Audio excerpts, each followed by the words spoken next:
সম্প্রতি কলকাতা হাইকোর্ট পশ্চিমবঙ্গ সরকারের 2010 সাল থেকে 2024 সাল পর্যন্ত প্রদান করা সমস্ত ওবিসি সার্টিফিকেট অবৈধ বলে ঘোষণা করেছেন।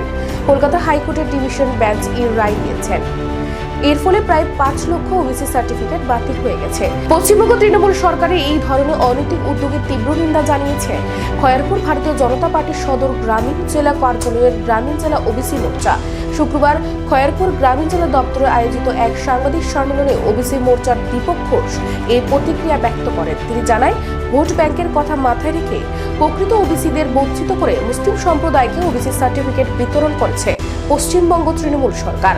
তিনি আরও জানান, ভারতবর্ষের মতো একটি ধর্মনিরপেক্ষ দেশে এই ধরনের ধর্মের ভিত্তিতে সংরক্ষণের কোনো সুযোগ নেই। পশ্চিমবঙ্গ তৃণমূল সরকার নির্লজ্জভাবে এই কাজ করেছে বলেও অভিযোগ করেন ওবিসি মোর্চার সভাপতি দীপক ঘোষ।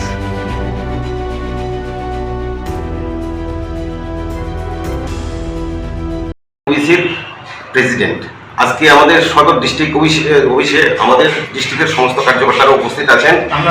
আমার নাম দীপক ঘোষ। আজকে আমাদের প্রেস মিটটা বিশেষত আমরা ওবিসি শ্রেণীভুক্তের মানুষের পক্ষে থেকে আমরা কথা বলতেছি।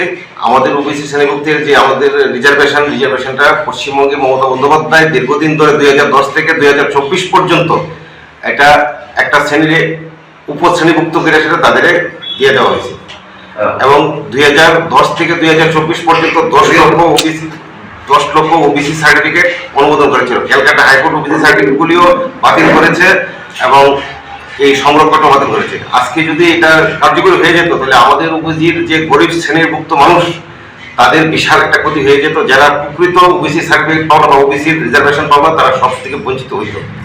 এগুলি কলকাতা হাইকোর্ট বিশেষভাবে গরিব মানুষের দিকে নজর রেখে এগুলি বন্ধ করে দিয়েছে। তো এই জন্য আমরা পশ্চিমবঙ্গের মমতা তৃণমূল সরকারকে ধিক্কার জানাই, মমতা সরকারকে আমরা ধিক্কার জানাই।